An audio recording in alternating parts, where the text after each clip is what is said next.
उधर रोहतक में कांग्रेस नेता रणदीप सुरजेवाला, किरण चौधरी, कुमारी शैलजा ने बैठक कर प्रेस कॉन्फ्रेंस की। प्रदेश समेत गुटबाजी को लेकर सवालों का जवाब दिया।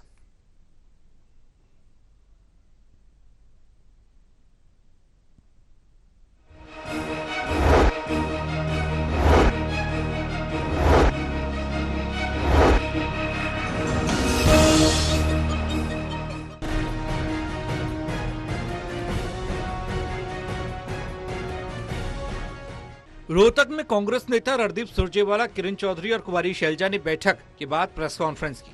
उन्होंने हरियाणा में चल रही कांग्रेस में गुटबाजी को लेकर कुमारी शैलजा और रणदीप सुरजेवाला ने भूपेंद्र हुड्डा पर इशारों में सवाल उठाए कि उनको साथ लेकर चलना चाहिए। वह साथ क्यों नहीं लेकर चल रहे? ऐसा नहीं हो सकता कि एक तरफ बीजेपी से हाथ मिला लें और दूसरी तरफ कांग्रेस की लड़ाई लड़ेंगे।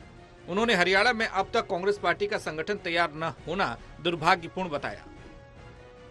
इसलिए आज सबसे बड़ी जरूरत है, अगर देश में परिवर्तन करना है और नई सरकार कांग्रेस और इंडिया अलायंस की बनानी है, तो हमारे जो 10 सांसद हैं वो इसकी सबसे महत्वपूर्ण कड़ी है। इसलिए ये आवश्यक है। जनवरी माह में तारीख हम आपको निश्चित करके बता देंगे, लगभग मिडल जनवरी में, मध्य जनवरी में कांग्रेस संदेश यात्रा, ताकि कांग्रेस मजबूत हो और 10 के 10 सांसद हमें जीतने में मदद मिले। हम साथियों ने मिलकर ये निर्णय किया। वहीं कांग्रेस नेता कुमारी शैलजा ने इस बार विधानसभा के चुनाव में चुनाव लड़ने की इच्छा जताते हुए कहा कि अब की बार अगर पार्टी का आदेश हुआ तो वह विधानसभा चुनाव लड़ना चाहती है। उन्होंने कहा कि हरियाणा में अभी तक कांग्रेस का संगठन नहीं बन पाया, यह दुर्भाग्यपूर्ण बात है और इससे कार्यकर्ताओं में निराशा है।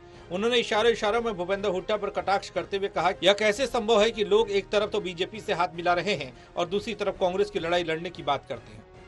मैंने खुद कहा कि मैंने अब तक लोकसभा के चुनाव लड़े हैं, राज्यसभा में भी रही हूँ। हाईकमान ने जो आदेश किया मैंने हमेशा माना और मैं हमेशा कहती हूँ कि जो पार्टी फैसला करती है वही सर्वोपरि होता है। अगर लोकसभा का कहेंगे हाईकमान तो लोकसभा लड़ूंगी, लेकिन क्योंकि अब तक मैंने पार्लियामेंट का किया है, इस बार मेरी व्यक्तिगत इच्छा है कि मैं विधानसभा का चुनाव लड़ूं।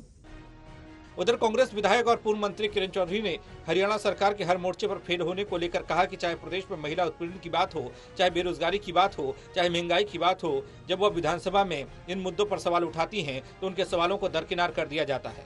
बीजेपी की हरियाणा में सरकार विधानसभा में भी अपनी मनमानी कर रही है। हो रहा है और ये सबके सामने है, छुपी हुई बात नहीं है। और आज जो हरियाणा के अंदर स्थिति है वो भी सब जानते हैं।